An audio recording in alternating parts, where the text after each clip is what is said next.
Boom, boom, boom, boom, boom, boom, boom, boom. All right, we up and running. Let's get it, Mob. All right, man. Y'all know what it is. We in the notes today. Let's get it.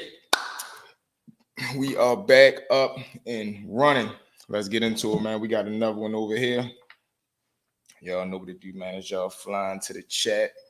Go ahead and wait for it. There we go. Boom. All right, had to make sure everything hitting on the ones and twos. All right, boom, we good. Y'all know what to do, man, as we wait for these notifications to go out. As you fly into the chat, make sure you subscribe to the channel. Also, hit the like button for me. Share the live to all your social media platforms, man. Definitely that Twitter and Facebook, man. They got a lot of traffic over there. What's up, Mob? As y'all flying to the chat. Let's get it. Let's get it. We got my man Dave just flew in. Let's get it, Dave. Boom. All right, let's get it. Let's get it. Jacksonville, Florida in the building. Salute to my dog Countdown, man, from GSPN Podcast. Salute, Brody. Salute my Doug in the building. Bro, I'm putting your name down right now. We got you for tomorrow. Shout out. Salute to my Jacksonville family tapping in. Listen, bro, while you in the chat, what is the temperature like down there in that Jacksonville, man, with this whole Julio situation, man? Is the police present more? Is the police present more prevalent down there? Is the streets on fire? Is they smashing down on y'all? Talk to me, man. What is that Jacksonville temperature like down there in the streets? Yeah, we got a stormy night tonight, so we hope everybody is in the house. Wait for these notifications to go out for everybody to fly up in here. We ready rock and roll tonight, y'all. We got AJ Jones. We're gonna talk about AJ tonight too. Of course, we got the Rayful joint. We got a lot coming in tonight, man. We just waiting for these notifications to go out.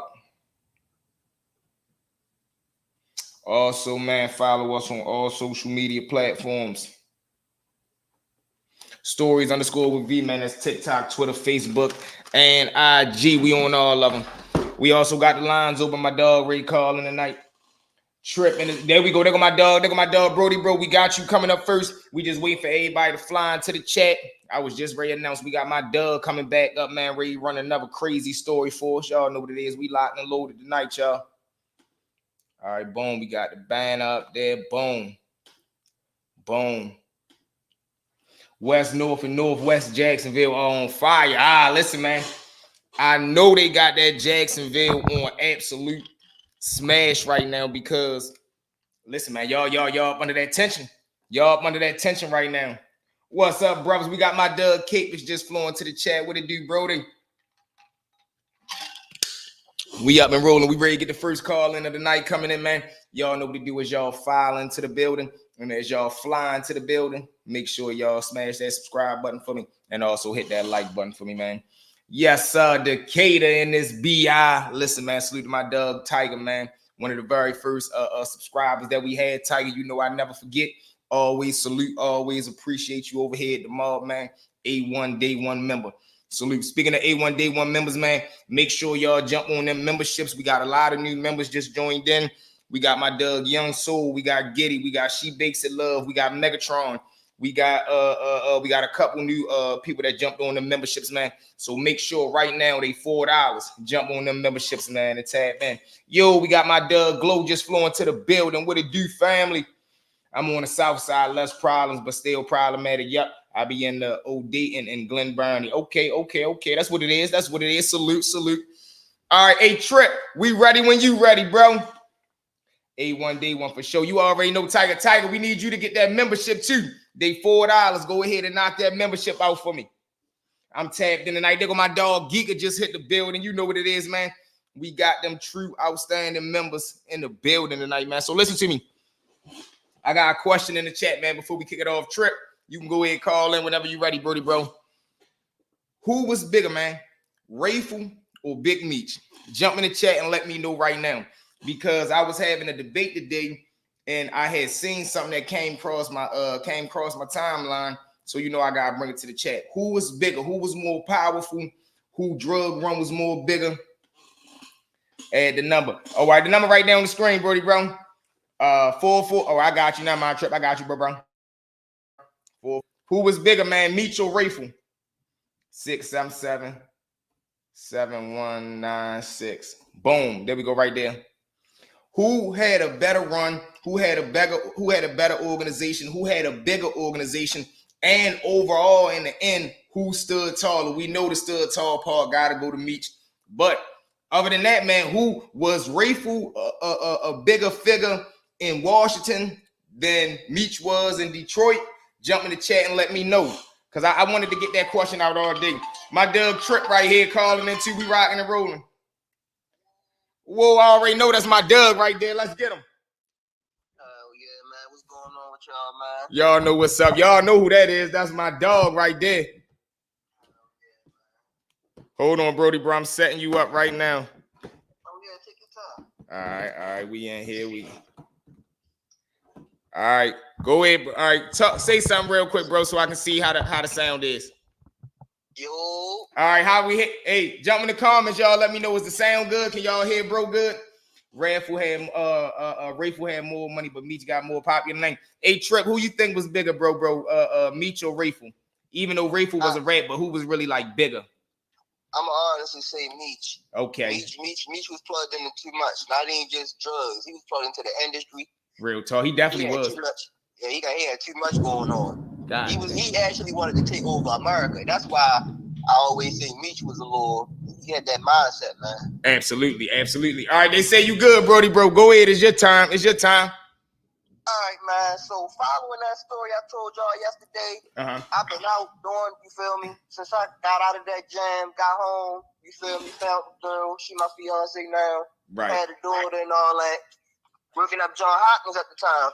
Okay. Now, mind you, my probation was supposed to be over. From that, it was supposed to be over in 2014. No, I'm sorry, 2016. Okay. It's 2018 right now. So you know how they do with the warrants in the beginning of the year. Playing bent. Larry, what it do? So I didn't go to my last report date, bro. All I had to do was go see my PO one more time, shake her hand, you feel me? Yeah. And get out of there. She violated me, bro. And it's crazy because I honestly forgot, but I had an uncle who, you feel me, he been in the system in and out his whole life. He like, man, you know how it used to go.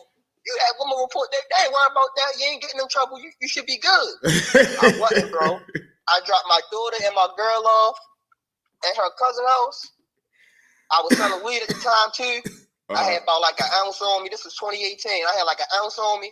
I dropped them off. I go to hit a sale, man. And now my girl cousin lived near like Liberty Road. A little bit past Liberty Heights, going towards Liberty Road. Okay. Dropped her off. I'm riding back. Now I'm smoking. I'm bumping money, man. That Black Circle 2, that was my shit. I'm bumping. I'm riding. As I'm riding, I see a car on my ass, like really like bumper to bumper, but it ain't no traffic. So I'm like, what the fuck? But I'm high. So I look down. I'm going about 20 miles per hour. I'm like, all right, I'm tripping. I speed up. Okay. Now, as I'm driving, I'm looking in the, because I see the headlights on me. I'm looking like, what the fuck is that? It's the gun task force, bro. And I know it's the gun task force during that time, you feel me? And I'm riding past Park. I'm in Park Heights right at that moment. Right. So I'm like, fuck, I got a Glock in my glove compartment, bro. I'm a felon. So I already knew, like, man, they ready to tear my ass up. For sure. So, you know, Park Heights, where that Burger King and that McDonald's right across the street from each other? Yeah. I'm right there. So I tried to hurry up and I'm like, I'm going to hit this Burger King because I'm coming, you feel me, coming down that way. I'm like, I'm going to hit this Burger King. I'm going to fling this gun in the bushes. You feel me? You feel me? I got to try my hand with something, you feel me? Yeah, listen, we already on parole. This got to go one way. We got to get away. Oh, you already know. I know my car, the car I had, the Mazda, 98 miles. I just bought a little lemon to get around. So I knew that wasn't ready to do nothing heavy. So, man, as soon as I hit the blinker, he pulled me over. I'm like, fuck. He come to me, license, registration, all that. I had a permit. You know how shit go. I had a permit, gave it to him. Called my girl immediately. You know how that game go. All right, so look. So tell me this, bro. So during this time with the court date shit, did you have a warrant? Bro, yeah, I had a warrant, but the crazy thing is, bro, I'm working. So it's like y'all could have found me if y'all wanted. Listen, you know what I'm saying? And I tell motherfuckers that, bro. I told motherfuckers I had a warrant for 2 years, bro. I got knocked off. They won me twice. I really gave my ID and all that shit. That shit still ain't pop up. I remember you saying that, bro. And it's crazy because I was pulled over that year 2 times prior to. So he come back. He like, He like, we at the car. I'm like, all right, I ain't tripping about that. Because, you know, once they go to the pound, whatever they found. That's on them. Right. So I'm like, all right, I ain't tripping. You feel me? Go ahead. He like, yeah, I got to lock you up. And I'm looking at him. So he's like, for what? He like, you got a warrant. I'm like, a warrant for what? He said, we don't know. You don't know? Oh, call your captain. We going to stay here for a minute because you ain't just ready to take me. Real shit. He initially told me for a failure to appear. So I'm thinking it's for, you know, back in the day when I was young, jumping the light rail, shit like that. So I'm like, all right, shit, it's February, let's go. Shit, you know, taxes just dropped. No bullshit. We get there, you know how you first come in. First of all, I knew something was off. They took my phone and shit. They don't usually take your phone when you get locked up. Especially I ain't saying nothing of it. I'm thinking there's some, you feel me, some new shit going on. I ain't been locked up since 2013, bro, at the time, you feel me? So I ain't really worried about it. Right. Man, I get there. Bro, I'm talking shit. You gotta sit down so they give you a wristband and all that shit. Exactly. I'm talking shit to the big dude, you feel me, that's doing it. We and him going back and forth lollygagging. He like, hold on, your last name such and such? I'm like, yeah. He said, you ain't going home.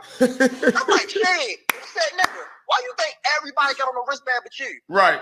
Looked around the whole run, bro, and mind you, at this time I still don't know why I'm being, you feel me, arrested. Mm-hmm. Bro, I scanned the whole little circle where everybody was sitting on the bench and everybody got on wristbands. As soon as he said that, bro, the sheriff came with the shackles. They trying to take me to just an intake, you know, where they got the court intake. I'm like, man, what the fuck?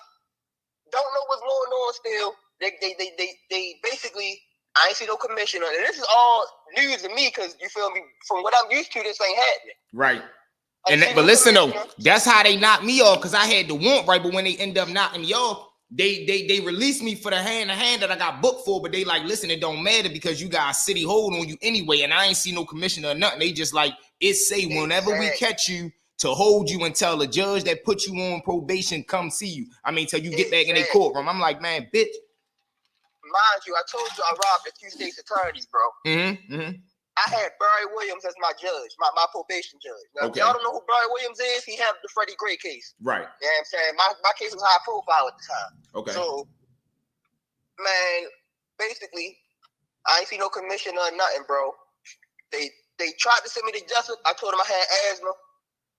Hoping that would work, because I was not trying to go out Jessup, bro. Yeah, for sure. We refusing that. Ain't nobody trying to go take that ride. Yeah. I know ain't nobody going to see me out there. I mean, it ain't far, but... It's far enough. Exactly. So I'm like, man, fuck that. I told him I got asthma. This shit worked.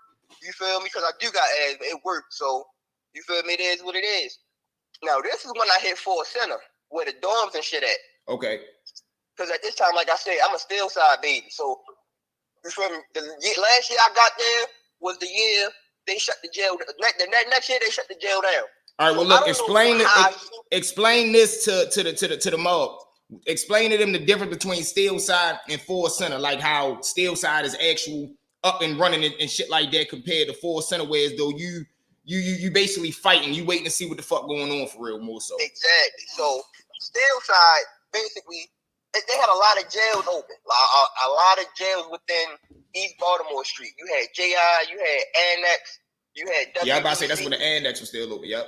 Exactly. Yep. So you had so many places you can go, but they shut all of it down because there was so much corruption going on. You feel what I'm saying? So now it's like you just, once you go in the Bucklands, you go to Ford Center, they send you straight to the pen, or they send you to Jessup. Yep. So I mean, shit, I wasn't trying to go to Jessup, but I was on 4.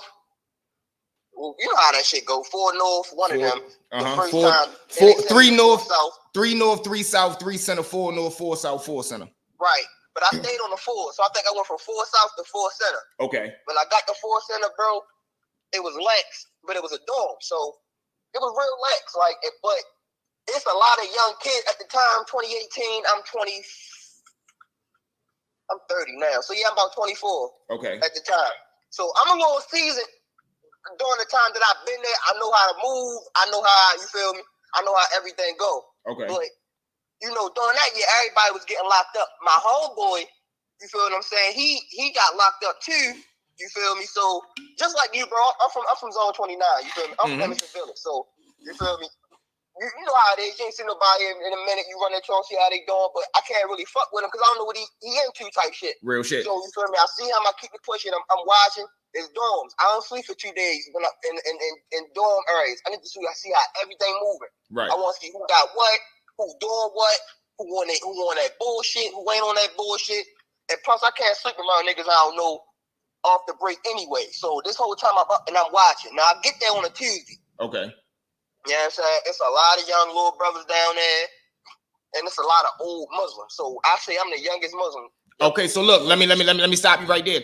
Explain to them how that whole environment is coming into a situation or coming into an environment where you got a bunch of young brothers at that. Mind you, you already got brothers. Then you amplify that by making them young brothers. Then you gotta combat that with the whole opposite of seasoned veteran older Muslims. So explain how this environment is with you being whatever you is or civilian. You coming into an environment where as though everything is already controlled. You don't want to really make no noise, but you want your presence to be felt all in the same stroke. You feel me?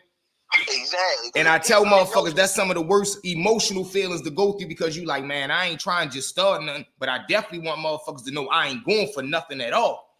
Exactly. But truth be told, it was so lax in there at the time. See, it can get bad, and I've seen it get bad, and it will get bad in the story. But during this time, like you said, man, I'm the youngest Muslim there. It's about, the one after me is about 50, 55, 56 years old at the time. So it's me, it's about 7, 8 good brothers, all of them 18 and 19. No 20, nothing. That's a bet. You feel what I'm saying? So it's a lot of youngins, and it's a lot of young civilians too. So you know how I go with the phones. It's 2 good brother phones. If it's enough, it's 2 good brother phones. It's a civilian phone. You probably got the Muslim phone and anything else. If you got enough phones for it, you feel what I'm saying? But we both know, push come to shove, them good brothers gonna have their phone. Oh, for sure. Listen, mandatory. We gotta have. If it's enough, we gonna get 2. But one of them definitely already under siege. You feel me? So with that being said, like I said, I got there on a Tuesday. Thursday, everything was real lax. Everybody was cool. Everybody was getting along. Ain't nobody had no commissary up there. Because truthfully, everybody got up there around the same time. Like, when you get up here, I got to pay yesterday. I got to pay 2 days ago. So it's like, oh, everybody here fairly new. Right. So nobody really got shit. Man, Friday hit. I'm playing Uno. My homeboy got a big bag. I think you can get like $50 worth. You know what you want. 50 deep, 75 once we get over the pen. You feel me? So I'm like, all right, bet. That's what's up, bro. Like, you got your shit. I got my little shit because I got booked with like $200. So I'm good for right now. You feel me? So I get my bag, he get his. But I know the good brothers looking. They ain't getting nothing. So I'm like, man, this ready to be some shit. There you go. This ready to be some shit. So I'm shuffling the cards. Little brother going around with the plastic bag, trick or treat. You know what time it is? Pay homage. Oh, shit. It's crazy, bro, because I knew that was foxes. I know how the gang go. They foxes. Everybody up, they had them so lax, bro. And that's how I knew, like, all right, they definitely had a game plan, and I had to respect it. You feel me? Like, shit, they had everybody thinking shit was cool. Everybody was friends, but when it's time to go, it's time to go. It's your fault. This jail. You can't be green. You feel what I'm saying? So real talk. Salute the Geeko on that membership. Go ahead, Brody. We with you. So I'm watching. You feel me? I'm watching them do it as I'm shuffling the cards. We playing. They go to my man. Now my man, he ain't no bitch by a long shot, bro. But he know what he up against. You feel me? They go to him. He like, you feel me? I give you a noodle. You feel me? That's about it. Right. You feel what I'm saying? So they like, man, what? So one of the little good brothers reached for a popcorn. They had a popcorn bag, like a large popcorn bag. My man hit you so hard, bro. All you heard was the bag bust. So I'm like, damn. All right, hold on. Let me pause you. Let me jump in now. What bro saying is, because this is another tight situation right here. All right, the brothers coming around, they telling everybody on there, y'all know what time it is. You know, break bread or basically get broke. When we say that basically mean, man, do right or get done wrong. Give us something or niggas gonna do something to you. But Shorty being the man that he is, he know I ain't got no win. It's one of me or me and my man, and it's fucking 15 of them. I ain't got no chance of beating none of them. So how he get his gangster nut off is, I'm gonna give you chump ass niggas one item. Y'all see, I got a whole bag of shit over here. I'm only giving y'all one thing just to let y'all know, get the fuck away from me. And if I had backup, I would have went to war, but I ain't got no backup. So sometimes you put in do or die situations where you gotta go for what you know. Exactly. So and he still cracked them, bro said too. So go ahead, finish his back on you. They was tough. I mean, he can't, or he gonna be in trouble. They jumped into it, you feel me? So it's getting kind of bad. So I stood up, the Muslim look at me, sit down, you feel me? Sit down.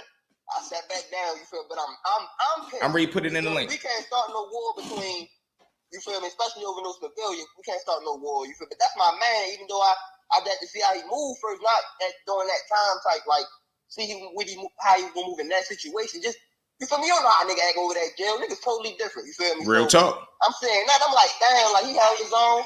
You gotta respect it, you feel me? So when it was all said and done, I ran his commissary up in the sheet, and I put it on my bunk. You feel what I'm saying? Like, just letting them know, like, all right, this my man is on here, you feel me? It ain't gonna be that, you feel me? Like, he fought for his, you got what you got, it is what it is. Like, let it go. Real talk. You feel me? I'm trying to mediate it with them, you feel me? But they not trying to hit it. They got, you feel me? They got their numbers up. It's really just me, and it's probably the link right there, Mike. Now.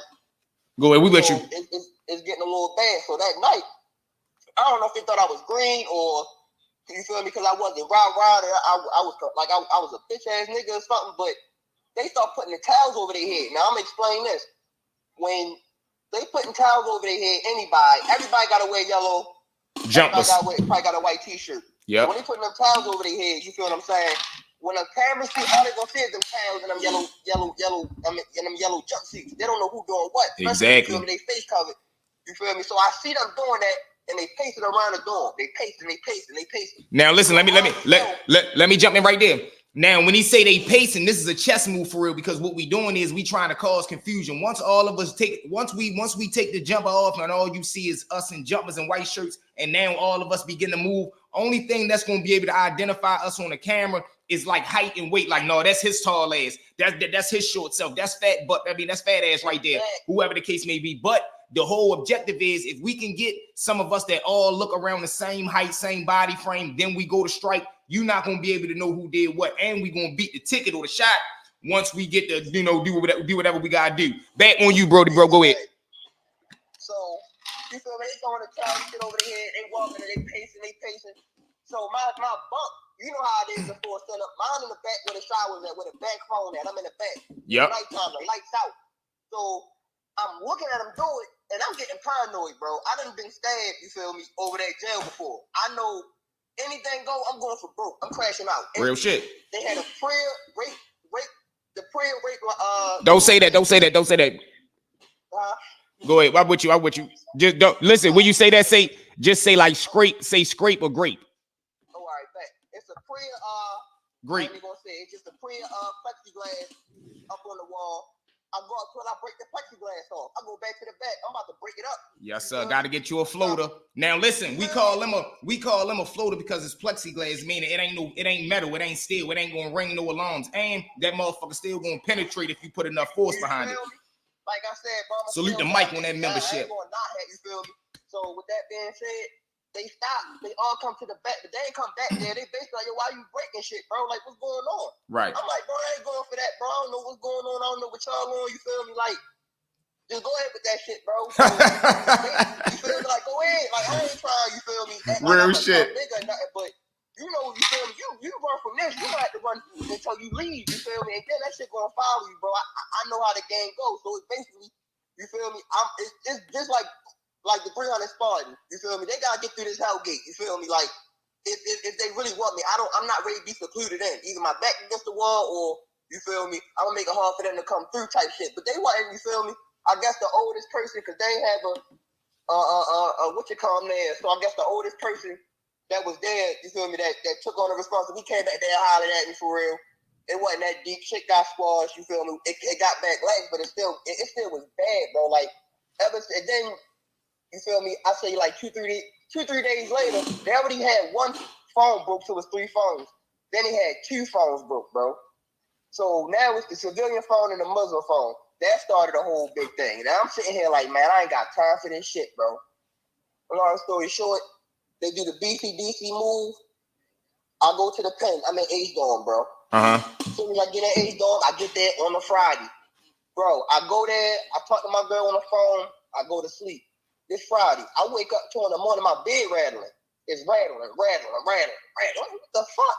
So I get up, I look, they're making a nigga fight for his shoes back, bro. Like, told you. He's fighting. It's a blood nigga. He's fighting for his shoes back, bro. I'm sitting here looking like, yo, these niggas, it's all for entertainment, bro. It ain't cause. Hey, listen, bro, listen. I'm so glad you called that right. Because sometimes people be asking me like, bro, you sure you ain't exaggerate that? I'm like, no, not one bit. Like, not one bit when I'm telling you, listen. One thing I'm going to say, that's why I love watching this shit, bro. Because you locked in on it. Like, I can vividly see what you talking about. Bro, I'm talking about, listen, I done seen motherfuckers come through the door, come through the bubble, go put their bed right, go put their bed on their bed, sit down, you know, come out in the day room, motherfuckers say what's up to him. Damn boy, where you from? They walking back to his bed. Before he get back to the bed, motherfucker straight throw him in the L, get to choking him out. Whole time his man come running out the other bunk. He grab his leg, scoop him up. They dumps him on the bed. One of them taking the shoes off, one of them taking the jumper off him because he got a medium. The other little dude got a large. They take the medium off, throw the large at him, swap jumpers out, sit him down, take his shoes. I'm like, God damn, shorty, over a jumper. And it puts you in such a defense mode, like, man, fuck no, they carrying it like this over here. I gotta get on me some vicious time. So you know what I mean? Go ahead, it's back on you though, Brody. I'm sorry. There we go, Debo. So when I seen that, I'm like, damn, like they really making your fight. It's crazy because the first nigga he held his own the fight when he won it. You feel me? But they was mad at they word. They gave him his shoes back, whatever. He get the bitching like I'm tired. My nigga Bird. They just gave him double life from a Park Heights. Shout out my nigga Bird. He straight. Shout out Bird. Out on like what you feel me? What you worried about? You worried about fighting niggas in 2 minutes? I done killed niggas in 2 minutes. I mean 2 niggas in one night. You feel me? Like you worried about fighting niggas? I'm like, yo, this nigga crazy. And I never met you until then, bro. That's my man though. The next morning, bro, my man Bird, somebody stole his t-shirt. T-shirts probably $3 to $5 on commissary. Yep. But if you steal from anybody, let alone a good brother, but you feel me? You steal in that jail, you liable to die. I mean, that's any jail though. Because listen, you better off taking it. If you gonna come upon something that's possessed that ain't yours, take it. Do not steal it. Don't go fake borrow it and not return. Just take it. Just say, listen, I'm taking this. You ain't getting this back. Let's go ahead and do whatever we gonna do right now. Man, I wake up because I hit a, you know how the pen is. Mm-hmm. You feel me? It's the upstairs and the downstairs. And then you got the bottom floor of it. I hear the commotion downstairs. The nigga running upstairs. Now, my man Bird got a knife the size of my forearm, bro, telling him, I'm going to kill you. I'm going to kill you. So he ran up the steps. You got like a corner, and then you been another corner, then it's a dead end. Right. It just, listen, it was coming, bro. So look, let me paint them the picture. Boom. You got to come in. It's a flat surface right here with bunks. It's like an open dome. You can go up the steps, and it's like another whole flat surface with open bunks just like that. But then once you get there, you got the shower, bathroom. Then it's just wall to wall, so there's nowhere to go. Yeah, bro. He ran up them steps. I really wasn't nowhere else for him to go. Me personally, I'd have just fought you with the knife. Yeah, what the fuck? Personally. Because at the end of the day, you feel me? I'm not fucking myself up like that. Mm-hmm. You feel me? I can see a gun, but a knife, bro. Come on, y'all 2 men. I ain't saying he ain't got the upper hand, but take your chance, bro. And over that motherfucker. And you already putting yourself behind the 8 ball because you tiring yourself out running, your adrenaline running. By the time you get to the dead end, you tired. They mad and irritated, so now they more frustrated putting that blick in you. So it's downhill from there. And bro, you can tell my man was seasoned, bro, because he was not running behind. Exactly. There you go. There you go. Down, bro. Like straight Michael, because there's nowhere you gonna go. Bro. Right. Only way you can come if you want to get out is back to me, unless you're gonna jump over the rail down back onto the. And that's crazy. Jump over the rail, bro. Mm-hmm. He jumped over the Oh, he jumped. The nigga that slept under me laughed so hard I couldn't help but laugh, bro. He jumped. He hit the chest table. He broke his tailbone. Oh my god. To the bubble. Knocked on the door, told him he wanted to get up out of there. I'm like, he did not. And he was the loudest nigga. See, listen, and I just said that I ain't think he was going to jump though. He jumped. Oh man, that's crazy. But listen though, once you get up those steps and you trying to get against that door. Exactly. You come in from something. Ain't no way you can go, bro. So he gonna have to either face that music. You feel me? Or hit the falsetto. So listen, when he jumped, do they walk him down? Do they come back down the steps? Yeah, he walked back down the steps. By that time, he had to pee up to the bubble. He knew what time it was. He left to the bubble. You feel me? Right there, they got the big tower in the middle of the pen. You feel me? Not where the COs be at. Mm-hmm. He got her attention. You feel me? Got up out of there, bro. That was the craziest weekend of my life in the jail, bro. Hey, bro. Larry say the loudest ones be the fastest, don't they? man, the fastest niggas on the planet, bro, because he was kicking ass. When I tell you he got out of there, and he wanted to live, bro. That's one thing I said, bro, too. He wanted to live. Oh my God. Not taking no chances, bro. Listen, hey, bro, listen, man. We listen, man, I always appreciate you. Listen, this is what we got to do, though, one day, man. I don't know what you're doing tomorrow. One of these days this weekend, man, you got to jump on the link so we can bring you up. I definitely want to sit you down and get your story, man. Actually get your journey, do an actual, interview with you. You feel me? Fuck yeah, I was actually trying to do the podcast shit myself. I just ain't got the time to do it. But listen, shit, I'm gonna fuck with you for real. Listen, anything, I just fuck with you. No, hell no. You already know what each one teach one, bro. So listen, I definitely want to do that, and then however you want to, however I can help you, we can help you build your joint up.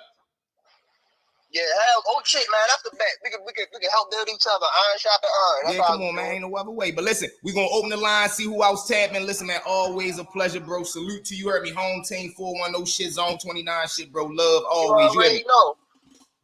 My dog. That's my dog right there, man. Always a pleasure. Larry, you up next. Let's go. And listen, the lines is open, man. My dog set it off with a match. Boom. Y'all heard what he said, man. We ready to work on getting my dog up and running. We gonna push, man. We pushing. Each one teach one, man. You heard me. Gotta spread that home team love and love to everybody. I told you, listen, we already had the promos up and running. We already had the mentorships up and running. It's crazy. And I'm definitely so honored that my man called them, because us two going through the same system, the same similar stories, he gonna be able to verify, like, no, yep, it be like that. It be like that, especially talking to somebody that understands it. You get what I'm saying? Hit that like button. Everybody right now, while we taking this quick time out break, can everybody smash the like button for us? Let's all do it together, y'all. Grab our phones, boom. Hit the like button. We just jumped to 11. We should start jumping right about now.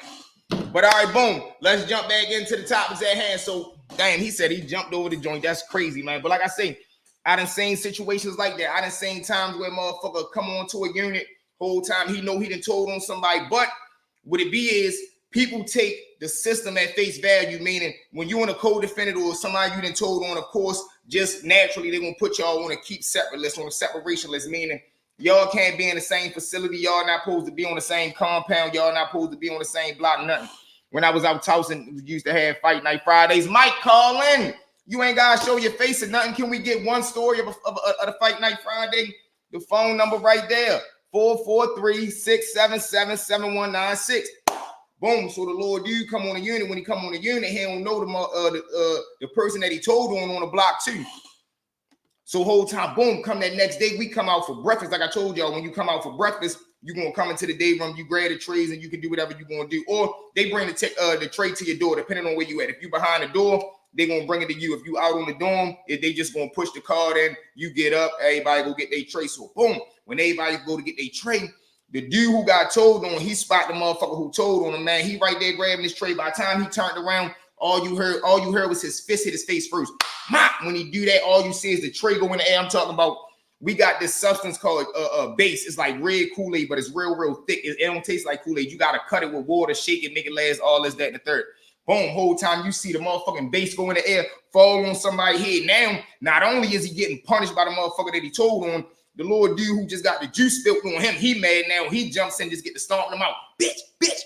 I'm talking about, I'm sitting right there, grab my tray, turn around, I just start walking to my bed. And my man, he on crutches during this time. So I got him on my shoulder. We just walk. I'm like, come on. I sit him down, throw the tray, go back. I jump back in line trying to get another tray. It's crazy. We got another caller. Whoa, it's Mike. Whoa, what it is? There go my Doug Mike. What it is, player? What it is, fam? Come on, we in here, man. That's my Doug right there. Mike, listen, man, outstanding member. Salute to my Doug Mike on that membership too, bro. I appreciate that and honor that. You hear me? Man, I already got locked in with the good brother. You feel me? Positive vibes. You heard me, niggas moving forward. But I'll give y'all a little quick joint real quick. I ain't gonna hold the line up. But yeah, I was out Towson like 2012 for real. Mm-hmm. And it stick because I remember when we won the Super Bowl, I was locked up. We had to get transferred. They was painting our unit for real, so they moved us over to the new side. Okay. But what they used to do on the old side, I was on 4G. So they had H was right next door. That was high security. I was on medium security. That's so the every red Friday, what they do is everybody will put their name in the hat for real, and everybody put up 2 news for real. So motherfuckers will draw the names out the hat, and you feel me, lock in the cell, boom, boom, everybody shoot the 60, you feel me, little tournament for real. Oh, and whoever came out on top at the end, they got the whole bag. Yep. Oh, man, that's vicious. Whole bag. Yeah, and then wrap the sock around your hands and all that. Nah, you fell off the bump, you heard me. Listen, I told y'all my little man, he got beat so bad with the socks on his head, it looked like he had carpet burn on his face, bro. Yeah, cause that fabric and then motherfucker be sweating, motherfucker. You feel me? Yeah, like it be tricky up there, bro. I ain't gonna lie. Yeah, it do. Yes, and then listen, Towson be so vicious. I ain't never been to county. I ain't never been out Towson, but look, it gets so crazy out there from all my homeboys that they've been through the town. They like, yeah, cause motherfuckers always acting like they this, that, the third. Then they act like if they been there longer, they want to act like they putting the put down whole time. Then you got motherfuckers that get into it. You wouldn't have lasted if you was down the city. What? Who you talking to? Going his mouth all the time. A motherfucker will tell you if you, cause see, you feel me? I was living in the county for real. I go in town or whatever. I was living in the county for real. So I get and it don't matter. Man respect man. Exactly. A motherfucker holler out, you feel me? Oh, you ain't never been in the city. All right, come on, let's lock in. You feel me? I got no problem getting it up the chest. You feel me? But another quick one, real quick. Go ahead, get it up. It's your last time I was up there. This was about 3 years ago for real. So I'm up there. I'm up there. This little dumb shorty for real got me booked for real, whatever. Dealing with a female, fellas. Y'all stay away from them crazy females. You feel me? But yeah, I was over there for that, and I'm on the unit. It's like 4 or 5 brothers over there chilling. We had a Doug over there too for real. That's the DMI for those that don't know. Yeah, so you feel me? Whole time, this was the first time I ever seen metal in Towson. It's tight for real. You feel me? So I ain't never really seen no metal out there. Motherfucker might have seen plastic, or motherfucker try to do some, you feel me, whole little slick shit, little pencil or something, take some pencils together. But man, yo got into it because yo was running the civilian phone. You know, the brothers, they had their joint, and then the civilian phone. Then we had 2 other phones for real that other niggas had already locked down for real. So man, these motherfuckers get to fighting over the phone. Doug, yo, try to tell the brothers put somebody on the phone, and they get to running down on yo, and shorty whip that steel out on the tier, bro, and get to pump it, but he was pumping, and no, you're here we he go. whip it out right on the tier, get to yelling and screaming. And if you know Towson, the way the tier set up, they got it's like it's not big for real, it's small. It's like 20 rooms for real. Okay. Motherfucker tight as shit, you feel me? And the shit real small. And the bubble, the way the bubble work is sit kind of like in the middle, but at the front, like you walk past the bubble to walk in. So it's split between the 2 sides so they can see both sides. Okay. Man, I'm talking about, yo, like 6'4", like 6'4", running around with the blade all up, you feel me? They shut us the fuck down, you heard me? Real shit, no bullshit. Yeah, I'm gonna let the line go, bro. You know, listen, hey, Brody, listen, man. Yo. From the bottom of my heart, bro, we appreciate you, man. It's always love, bro. Listen, thank you for tapping in, and you already know we're gonna run it back on the next live, Brody. Salute to my Doug, Mike. You hear me? Man, you already know, man. It's the mob, baby. My dog, let's get it. All right. Larry, where are you? Let's go, Larry. Let's go. It's on you. What it do, V-Mar? We in here rocking and rolling, as y'all can see. Y'all know what it is. The phone line is open. Call and tell a story, your story, my story, they story. This is listen to me, man. I don't care what story it is. I don't care where you got it from, what you doing with it. Call this hotline and tell a story. Maybe the person whose story it is, they don't tell it like you gonna tell it. So you call in and you let the mob know what the story hitting for. Because over here, this is what we do. We tell stories, man. The stories will be good vibes, good laughs, good entertainment, man. It's the mob, and y'all already know the motto. It ain't no squad like our squad because they don't mob like we mob. You hear me? We rocking and rolling. Let's get it. But boom. So now, situation, I'm gonna say this story for tomorrow, 3-piece too. I'm going to say this story for tomorrow, 3-piece. Hold on, Mom. We got a live call, too. We got a live call, but boom. We rocking and rolling. Hello? Yeah, we live, too. I just told her we got a live call. All right. Y'all know what it is, man, but boom. Y'all know what it is, so boom. you got different situations and different momentums. Matter of fact, hold on, give us 1 second. We can jump into the AJ Jones real quick, man. So for those of y'all that don't know who AJ Jones is, man, he was a major kingpin, major dope boy coming out of Baltimore City. I believe he's still incarcerated to this day, and I believe he incarcerated at ADX. ADX is one of the most supermax USP federal prisons in the world, located in, I believe, Florence, Colorado. So let's jump into it real quick, Mud, while we waiting for the next call of the tap, man. All right, so boom, we got Anthony Jones. Now, Anthony Jones was a notorious drug dealer in East Baltimore, Maryland, who ran a large drug organization that allegedly sold over $30,000 a day worth of narcotics, cocaine, and heroin. The organization was also violent, allegedly committing more than 10 murders, including one in which a man was set on fire. Jones was arrested in February 1996 for being a felon in possession of a firearm. He was also indicted on a drug conspiracy charge in April 1996. He was convicted of the felon in possession charge on September 25th, 1996. On November 22nd, 1996, he received a 37-month sentence and was sent to low security facility at Allenwood. While Jones was in federal custody, the Maryland U.S. Attorney Office continued its grand jury investigation into Jones' drugs conspiracy, planning to supersede the indictment filed in April 1996. The investigation included subpoenas to witnesses and co-conspirators in Jones' drug trafficking organization. Jones became aware of the investigation and also became aware of the potential witnesses that had been approached by law enforcement to testify against him. Jones used coded languages over prison telephones, to order his associates to whack 2 men who had suspected to be testifying against him. One of the men was put down, the other was shot several times and survived. Jones was then charged under federal racketeering and drug conspiracy statute for his drug trafficking activities. So this man was able to he said they was talking in coded languages. Jones was then charged, activities for the 3 murders he committed while running his organization and for conspiracy to retaliate against witnesses from prison, including M1's and attempt murder on witnesses. The government sought the death penalty on May 27th, 1998. Jones was convicted on all charges, but the jury declined to impose the death penalty. He received a sentence of life without parole. Okay, so this is how he ends up in, life in the federal pen, and he ended up going to that ADX.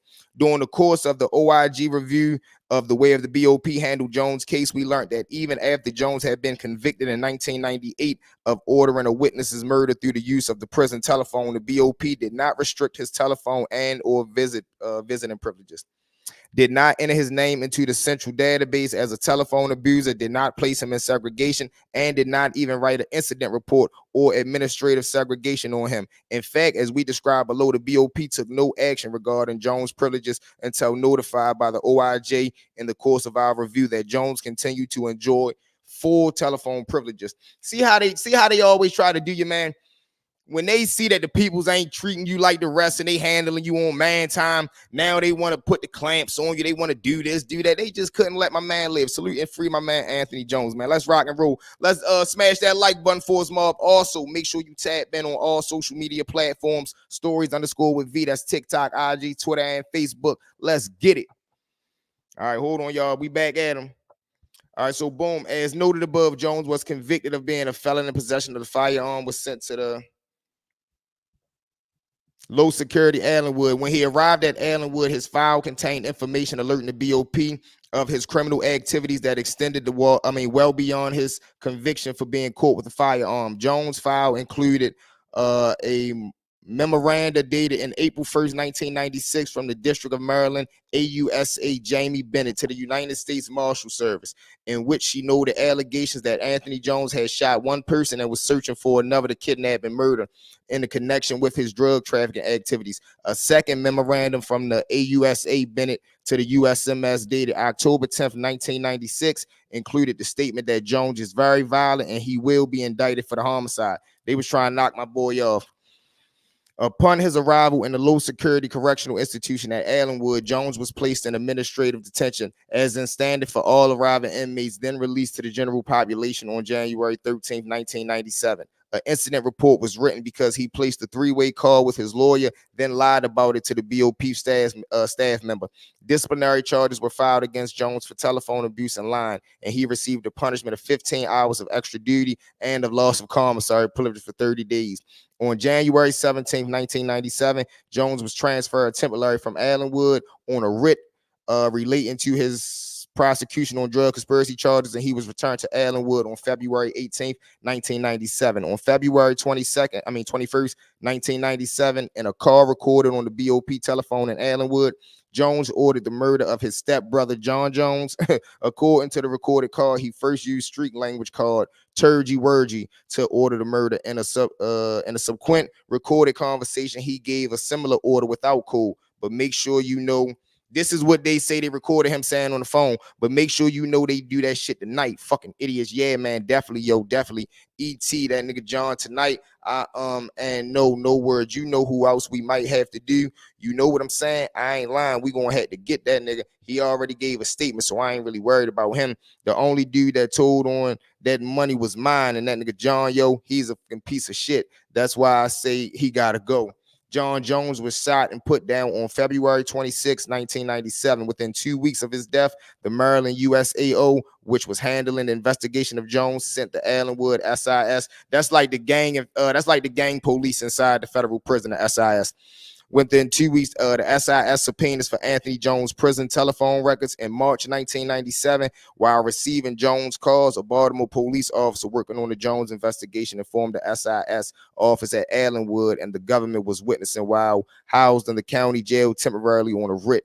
The officer said that Jones had later verified his order using the inmate telephone system at Allenwood. My man was running it through the phone, man. You heard me. Was speaking in turgy words. You heard me. Oh, that's a language. Oh, all right. Damn, Debo. I ain't know that was a language within itself. That's crazy, man. That's great. Salute to everybody that's flying into the chat, man. We got Anthony Jones, man. We reading it live. Free the good man. Y'all know what it is. Baltimore legend. We ripping and running. Jump in the comments. Give us that 100 sign. The phone lines is open. Call in. Run a story. We rocking and rolling. All right. So boom. John Jones telephone said, according to the SIS office, it forwarded the information to a BOP attorney on April 1st, 1997, and asked whether, based on this information, it could crucial Jones' privileges at Allenwood, even though he had not yet been convicted of the alleged murder scheme. The SIS lieutenant told the OIJ that the BOP attorney told the SIS office she would need more information from the prosecutor handling the case before she could make a determination whether the SIS office could take disciplinary action against Jones. The U.S. Attorney Office filed an indictment against Jones for the conspiracy and racketeering activities, including the murder of John Jones. Shortly after Jones' murder, in response to a request for information from the Allenwood SIS on May 6, 1997, AUSA Bennett sent to the Allenwood warden a copy of the indictment. In a letter to the warden accompanying the indictment, Bennett stated that Jones had orchestrated the murder and had the attempted murder done from prison, and reported that Jones had made three-way calls from prison and had used a privileged language in his conversation. Bennett also described calls made by Jones instructing associates to take care of witnesses that might testify against him. In her letter, Bennett asked the warden to take the appropriate action. Allenwood BOP officials did not immediately curtail Jones' telephone or visiting privileges even after receiving this information, and he remained in general population. Y'all know what it is. Hold on, quick intermission, y'all. Get y'all juices real quick. We gotta refill the cup.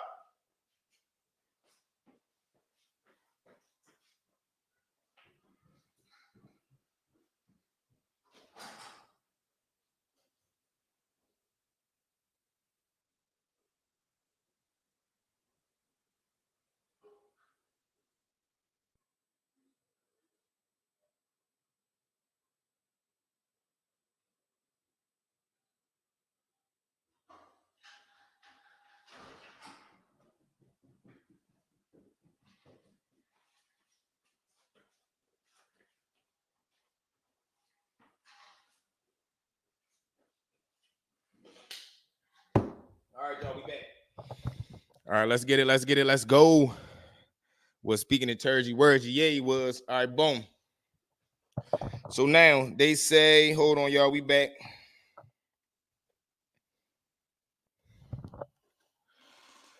He was laying him down. Yeah, Shorty was vicious. I ain't even know he was this crazy. Yo, what's going on? V at work with a guy to check in. You know what it is, my dog Mari. Listen, we got a fight. We had a 5-1 tonight, and we reading up on Anthony Jones right now, man. We get in the background. Shorty was one of them ones. You heard me.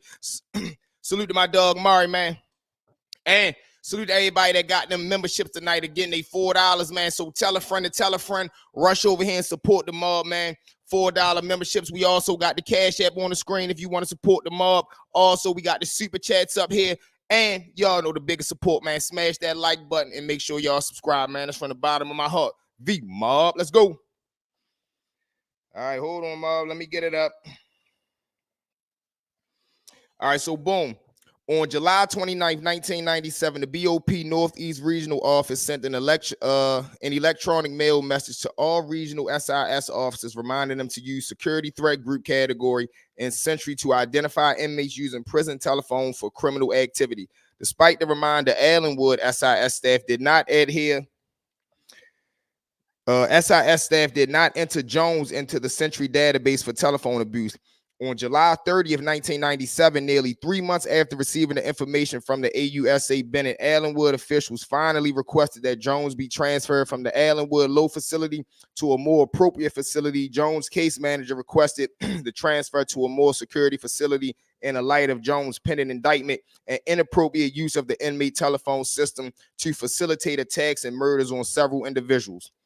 Although this request was categorized as a great security transfer request, the regional office requested that Allenwood resubmit the request as a closed supervision transfer. A greater security transfer request applies to inmates who, when their security classification is rescored after a new conviction or an indictment report, receives a score that places them at a higher security level. The closed supervision transfer request applies to inmates who, like Jones, have not received a new conviction or indictment report, but who needs closer monitoring and whose movement should be tracked. A close supervision request does not necessarily result in an inmate being transferred to a more secure facility. On August 19, 1997, the Allenwood SIS sent a memorandum to Allenwood warden highlighting the letter from Bennett. Comments made by one of the investigating agents about Jones and Jones' pending trial for offense that carried the death penalty. The SIS office noted that Jones had been placed in administrative detention pending a transfer to a higher security institution. So what they saying is they basically put him in a hole waiting to transfer him to a higher jail.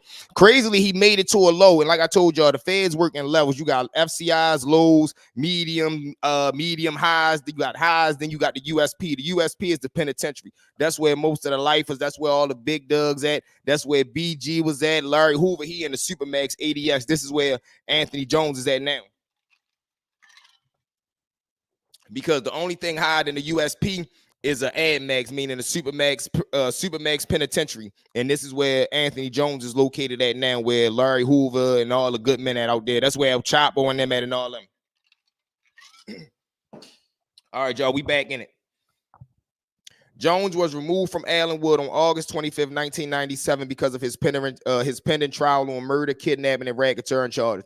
Jones' unit manager wrote in the document supporting Jones' transfer that extreme caution should be used when transporting and housing this inmate, as he is pending the death penalty for 17 murders, which include potential witnesses against him. It is recommended that he be housed alone at all times, so they putting the clamps on him. The Allenwood warden explained in a memorandum to the Northeast Regional Director that the SIS office at Allenwood had not conducted any investigation of Jones and that their redesignated request was based solely on the letter from the AUSA Bennett. The regional office approved Jones' close supervision redesignation and redesignated him to Allenwood's medium security facility on September 15th, 1997. However, during this time, they maintained custody of Jones during his trial in federal court in Baltimore. On October 30th, 1997, a law enforcement agent working on the investigation of Jones returned to the Allenwood Low facility to review more of Jones' telephone calls. After discovering a three-way call involving Jones, the agent reported it to the SIS office. The SIS did not write any incident report for this violation. When questioned by the OIG, the SIS technician explained the lack of report by saying that at the time, there was not much emphasis on telephone abuse by SIS staff at Allenwood. So what they try and basically do is they trying to find somehow to blame the jail, and they want the jail to pull the man's cell phone records, because just like how Rafer was when he ended up getting knocked off messing with Griselda, calling the Colombian, this, that, and the third. He ended up, I believe Rafer Edmonds is the reason why you no longer can use the, like, we get 15-minute clips on the phone because he was on the phone for making 300, 400 calls a day. So now when you start doing stuff like that, they start to put the eye on you, clamp down on you. And like I told y'all, SIS, this is the police with inside the police. These are the people that investigate the war and any corrupt cops. They in there, basically, they run the whole jail. They bigger than the warden in there. All right, y'all, we back. So now, boom. On May 27, 1998, Jones was convicted in Maryland District Court of murder and in aid of racketeering, kidnapping, attempted murder, retaliation against federal witnesses, and drug distribution. His conviction made the front page of the Baltimore Sun.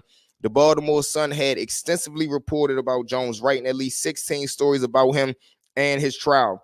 The BOP staff at the Allenwood Low Security Facility told the IOG that around June 11, 1998, they received a telephone call from the USMS in Baltimore asking whether they should return Jones to the Allenwood Low facility. Pending his sentencing, the Allenwood Low staff checked Century and learned that Jones had been redesignated to the Allenwood Medium facility.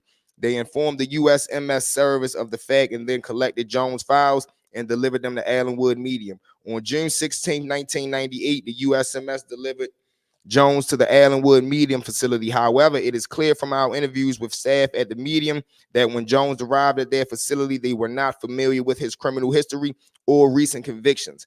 After that standard day in administrative detention, awaiting classification, Jones was released into the general population at the Medium with no restriction to his telephone use. The lack of restriction took place despite the fact that Jones had been assigned to administrative ASAG. When he left the BOP custody for the trial, had faced the death penalty and was ultimately convicted in numerous charges, including murder of a federal witness facilitating by his use of a prison telephone.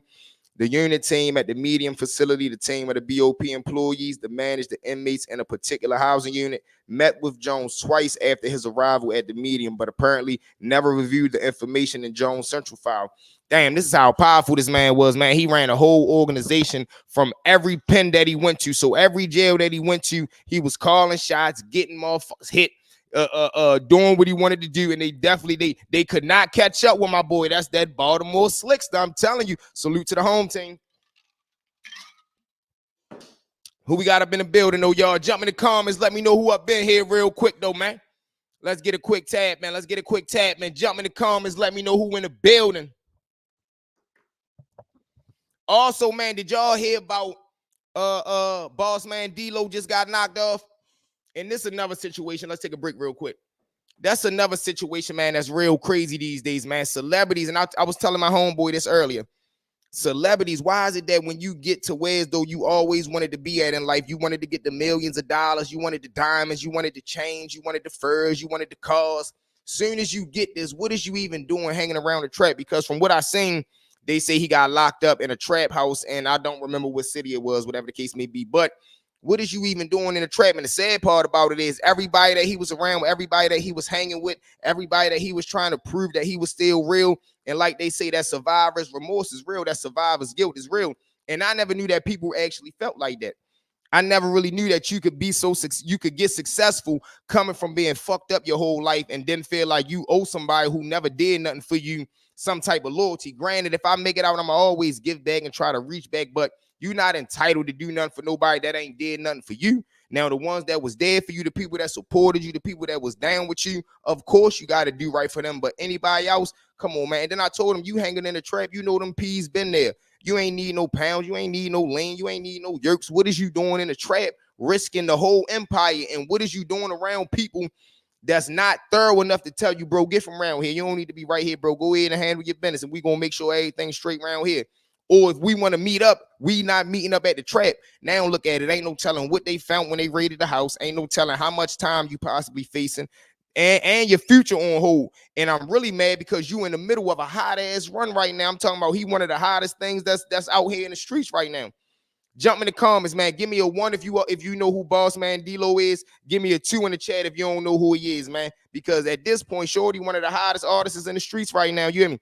Jump in the chat right now, man. Give me a 1 if you know who Boss Man D-Lo is. Give me a 2 if you don't. That left behind got right in it. Then we got they say Trap Boy Freddy has just been released. Trap Boy Freddy just coming home. Okay, Countdown say he know who he is. Jump in the chat, y'all. Let me know. One's in the chat if y'all know about D-Lo. 2 in the chat if y'all don't know who he is. Y'all ain't familiar with him. Also, are y'all familiar that Trap Boy Freddy just came home? Now, Trap Boy Freddy, I don't know what it is about him, but he never really gave off gangster to me. Like, he always was to me. He was the type dude that was trying to prove something. He always had a point to prove. He always was trying to show somebody that he was, I guess he was this thug, or he wanted people to believe he was this thug. But I ain't gonna lie, dudes like that, man, they the type when you end up going to jail, you're gonna have some problems on your hand. You running around here talking gangster and you weigh 110 pounds, you can't fight, you're not aggressive, you just out here rapping, it ain't gonna go good for you, man. It is not gonna end well for you, man. Jump in the chat too, man. Y'all rock with Trap Boy Freddy. Was Trap Boy Freddy like a major figure out here in the rap game? I wasn't really familiar with the kid. I just knew some homeboys who had rock with him. But jump in the chat, y'all. Let me know. Was everybody rocking with Trap Boy Freddy? Out of everybody we got in the chat, man, the 10 people in the chat, give me a 1 in the comment if y'all rock with Trap Boy Freddy. This is gonna show me how prevalent he was in the streets.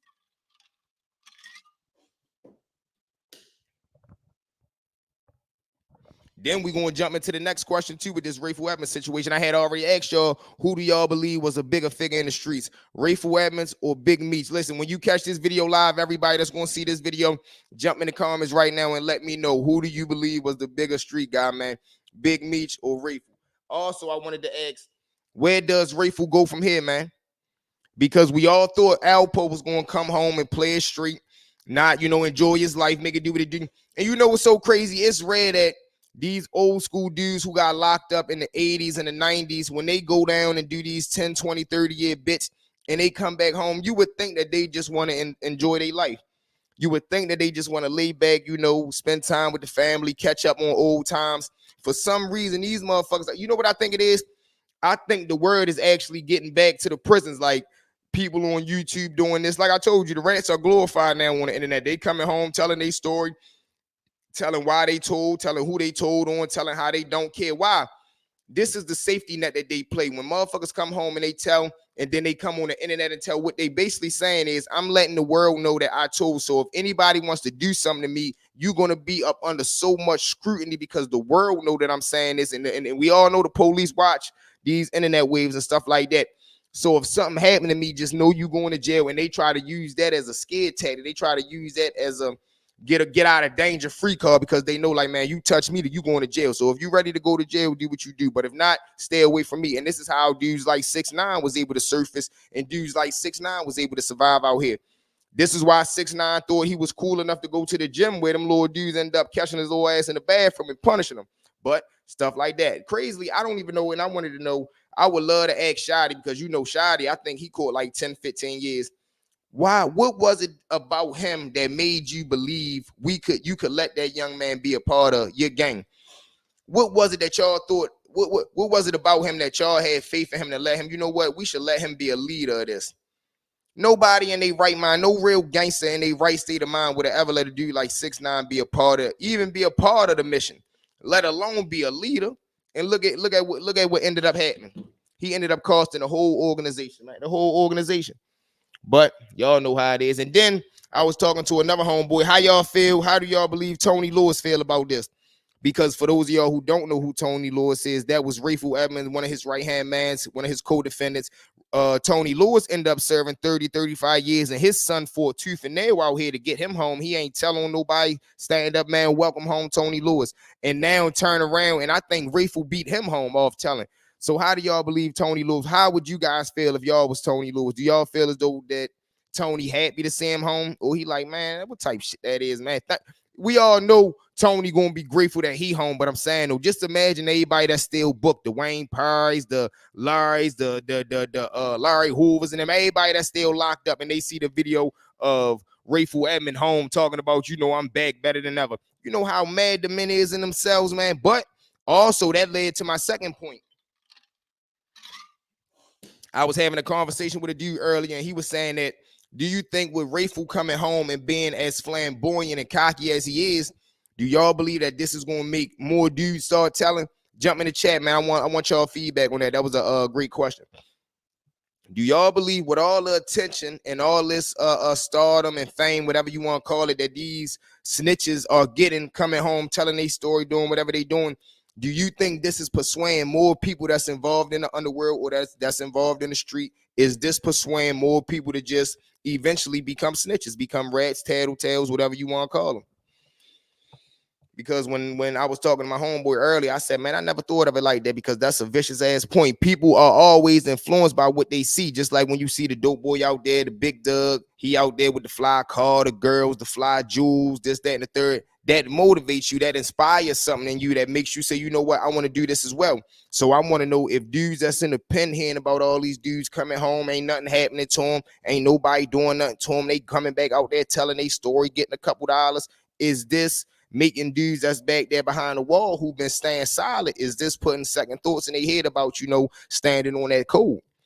But with that, man, said, man, I'm going to leave y'all to think on that one. So listen, man, we're going to wrap this one up for the night. This was a great live, great episode. We rocked and rolled. Y'all know what it is, man. V-Mob, V-Squad. Before y'all pack y'all bags and catch them flights on the way out, make sure y'all check y'all status. Make sure y'all subscribe. Make sure y'all smash that like button. And when you hit the subscribe button, hit the top notification bell so you get the notification as soon as we go live.